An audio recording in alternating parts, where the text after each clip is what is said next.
Triệu Lệ Dĩnh và Phùng Thiệu Phong đã ly hôn được 5 năm, vậy tại sao vẫn còn tin đồn họ xích mích? Khi Triệu Lệ Dĩnh và Phùng Thiệu Phong ly hôn, không có tranh chấp nào về tài sản hay quyền nuôi con. Đằng sau điều này là tư duy của sức mạnh thực sự không dựa vào những tranh chấp cay đắng để thắng hay thua, mà là giải quyết mọi việc một cách hòa giải, làm rõ cả những vấn đề về tình cảm và vật chất, bí quyết cho một cuộc chia tay trang trọng, làm rõ tài sản trước khi kết hôn và xử lý cả vấn đề tài chính và tình cảm một cách bình tĩnh trong quá trình ly hôn, đảm bảo rằng con cái nhớ đến thái độ của cha mẹ hơn là những cuộc tranh cãi. Tôi đã xem video đó 10 lần, và một câu hỏi cứ lặp đi lặp lại trong đầu tôi, hai người có thu nhập chênh lệch gấp 4 lần có thể ly hôn một cách hòa bình và êm đẹp, vậy tại sao cuộc sống của những người bình thường lại sụp đổ như thế? Thành thật mà nói, ly hôn nào cũng rắc rối, chưa kể, Triệu Lệ Dĩnh kiếm được 190 triệu nhân dân tệ mỗi năm trước khi kết hôn, gần gấp 5 lần so với Phùng Thiệu Phong, nhưng cô ấy không hề nói một lời nào về việc đòi hỏi nhiều hơn, và căn biệt thự sang trọng trị giá 100 triệu nhân dân tệ ở Bắc Kinh, cả hai đều không vội vàng đứng tên tranh giành. Tài sản, quyền nuôi con, tin đồn tất cả đều im lặng như tờ, công chúng hoàn toàn không có gì để bàn tán. Có thể bạn nghĩ rằng sự thiếu kịch tính trong ngành giải trí chỉ là do những âm mưu ngầm, nhưng theo thời gian, bạn sẽ nhận ra không ai có thể diễn kịch mãi được. Càng tỏ ra bình tĩnh ở thời điểm này, họ càng bộc lộ nhiều suy tư nội tâm đằng sau đó. Tôi cũng từng chứng kiến những cuộc chia tay tưởng chừng như êm đẹp. Nên chia tài sản như thế nào? Tôi muốn dành nhiều thời gian hơn cho các con. Giọng nói run run, nhưng khi mọi chuyện thực sự trở nên nghiêm trọng với cả thể diện và lợi ích thực tế nghiêng về phía họ, toàn bộ mọi thứ đổ vỡ, chỉ còn lại sự cứng đầu. Nhiều người tin rằng một cuộc ly hôn văn minh phụ thuộc vào việc ai mạnh hơn hay tính toán hơn. Nhưng sau khi cuộc sống liên tục giáng cho tôi những cú tát, cuối cùng tôi nhận ra rằng sức mạnh thực sự không nằm ở việc kiếm được nhiều tiền hơn, mà là ở việc mỗi người đi theo con đường riêng của mình, không nợ nần gì nhau về mặt tình cảm hay vật chất. Ai có thể làm được điều đó? Bạn phải thực sự coi trọng bản thân, thay vì nuôi dưỡng lòng oán hận kiểu như tôi đã hy sinh quá nhiều cho gia đình, tôi phải bù đắp cho họ. Phẩm giá không chỉ đơn thuần là nói đừng làm phiền nhau, mà còn là cảm giác đó khoảnh khắc đứa trẻ chạy vào vòng tay Triệu Lệ Dĩnh, cả thế giới như ngừng rung chuyển. Phùng Thiệu Phong cầm điện thoại, ánh mắt không hề oán giận, chỉ thấy sự thư thái. Hai người vẫn có thể cùng nhau chăm sóc con cái trong không gian riêng tư, và suốt 4 năm qua không hề có một khuyết điểm nào. Cuộc sống thường nhật như vậy không thể giả tạo được. Thành thật mà nói, điều tôi sợ nhất là kiểu hùng biện độc hại mang tính tuyên truyền rằng phụ nữ cần độc lập để thành công, và hôn nhân sẽ tự nhiên trở nên đáng kính. Sự thật là, dù bạn kiếm được bao nhiêu tiền đi chăng nữa, bạn cũng khó lòng cưỡng lại được bản năng muốn phá vỡ mọi thứ. Sự khéo léo thực sự đến từ việc biết khi nào nên buông bỏ, khi nào nên im lặng và khi nào nên ưu tiên con cái.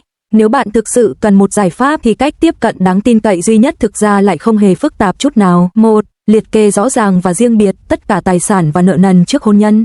Đừng dùng câu em yêu anh nên em tin tưởng anh để che đậy.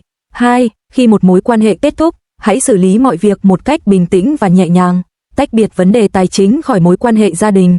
Đừng cố gắng bù đắp những tổn thương về mặt cảm xúc bằng tài khoản ngân hàng của bạn. Tất nhiên, nói thì dễ hơn làm, mỗi bước đi đều khó khăn như nuốt phải một cái đinh. Nhưng nếu nhìn lại trong thế giới người lớn, dù tiền bạc được tính toán tỉ mỉ đến đâu, điều mà trẻ em nhớ nhất vẫn là vẻ bề ngoài của cha mẹ chúng.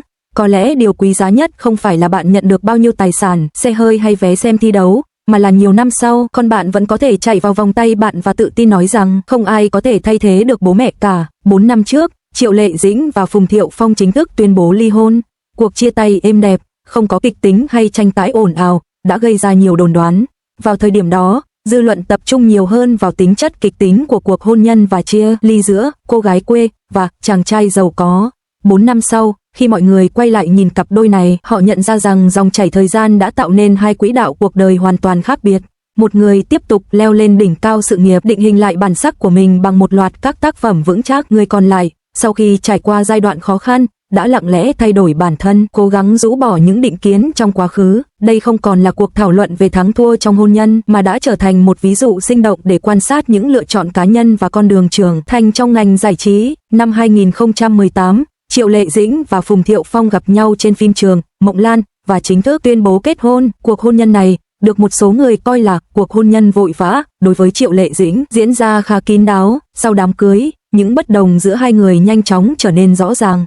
Chưa đầy 6 tháng sau khi sinh con, Triệu Lệ Dĩnh đã nhanh chóng trở lại đóng phim.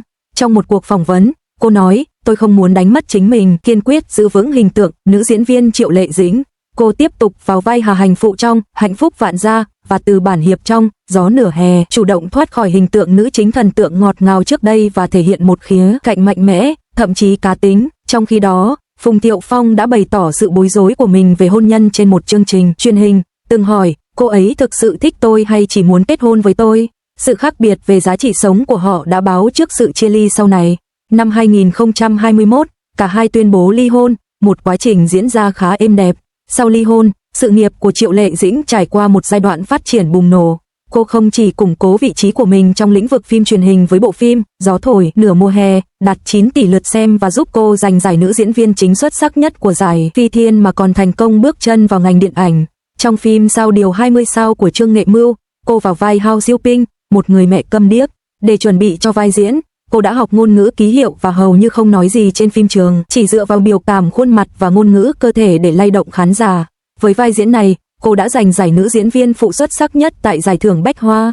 Sau đó, các vai chính của cô trong các phim như Sao Đường Lửa Sao và Sao Bí Mật Kiều Yan Sao càng chứng tỏ sự đa tài của cô. Đến năm 2025, tài sản cá nhân của cô ước tính vượt quá 4,2 tỷ nhân dân tệ và số lượng hợp đồng quảng cáo tăng từ 18 lên 34. Cô cũng trở thành đại sứ trang điểm toàn cầu đầu tiên của Givenchy trong một thế kỷ. Hành trình của chính cô chứng minh rằng kết thúc hôn nhân không phải là dấu chấm hết mà là sự khởi đầu mới cho giá trị bản thân. Tình cảnh của Phùng Thiệu Phong trong giai đoạn đầu ly hôn lại khá khác biệt. Thiếu gia này, người xuất thân từ gia đình giàu có và trở thành ngôi sao hàng đầu trong các phim cổ trang từ những năm đầu sự nghiệp với các bộ phim như Cung Điện và Hoàng tử Lan Lăng, từng bị đặt câu hỏi vì bị mắc kẹt trong vùng an toàn. Các tác phẩm của anh nhận được những đánh giá ngày càng giảm sút và anh liên tục bị chỉ trích vì khả năng diễn xuất hạn hẹp. Sự nổi tiếng của anh thường gắn liền với những scandal tình ái, chẳng hạn như tin đồn kết hôn chớp nhoáng với Trinh Tiên vào năm 2025 thu hút sự chú ý hơn cả các tác phẩm của anh.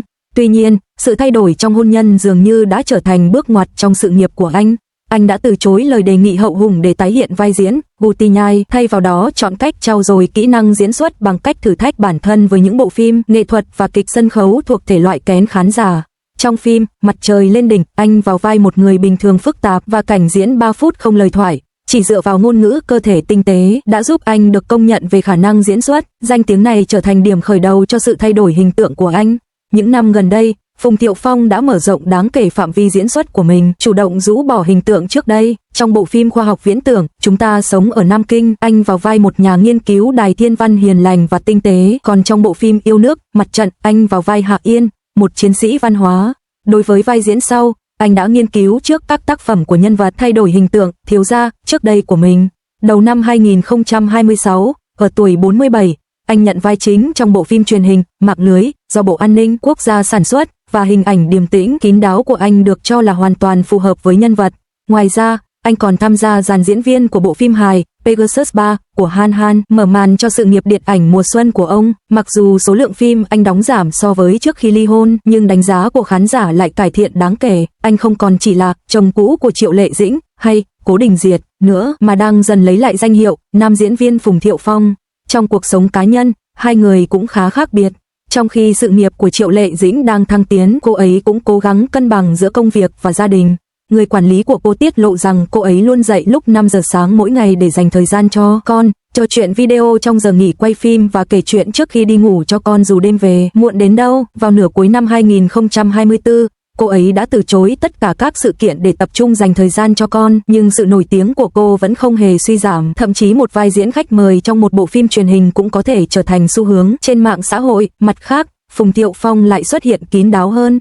Anh được chụp ảnh đang bế con trai đi mua sắm tại siêu thị, nụ cười rạng rỡ trên môi, tận hưởng những khoảnh khắc bên con. Hai người thể hiện sự hiểu biết ngầm trong việc nuôi dạy con cái. Ví dụ, khi Phùng Thiệu Phong đưa con đi khám bác sĩ, xe của người giữ trẻ do Triệu Lệ Dĩnh sắp xếp đã đợi sẵn bên ngoài. Tuy nhiên, họ vẫn giữ khoảng cách với nhau và không có sự hòa giải kịch tính nào. Họ chỉ đơn giản là cùng nhau hoàn thành trách nhiệm làm cha mẹ của mình. Về chuyện tình cảm mới của Triệu Lệ Dĩnh, tin đồn lan truyền vào năm 2025 cho rằng cô đang hẹn hò với đạo diễn Miêu Tử Tôn. Các tay săn ảnh thường xuyên chụp được hình ảnh ông ra vào khu nhà của Triệu Lệ Dĩnh và đưa con trai cô đi chơi riêng. Tuy nhiên, phía Triệu Lệ Dĩnh chưa bao giờ trực tiếp lên tiếng, và câu lạc bộ người hâm mộ của cô kêu gọi mọi người tập trung vào công việc của cô. Còn về đời sống tình cảm của Phùng Thiệu Phong, nó lại trở thành chủ đề bàn tán của công chúng. 4 năm đã hoàn toàn thay đổi hình ảnh của cặp đôi này trong mắt công chúng. Lời bàn tán ban đầu rằng Triệu Lệ Dĩnh lấy chồng giàu, giờ đã biến thành câu nói đùa của cư dân mạng. Cảm ơn Phùng Thiệu Phong vì đã không cưới cô ấy. Hồi đó, Triệu Lệ Dĩnh đã xây dựng nền tảng sự nghiệp vững chắc với các tác phẩm như Gió thổi nửa mùa hè và Bài viết 20, trong khi Phùng Thiệu Phong đã hoàn thành quá trình chuyển mình khó khăn từ một thần tượng nổi tiếng thành một diễn viên quyền lực đang tìm kiếm đột phá thông qua các vai diễn như Mặt trời mọc trên bầu trời và Phía trước.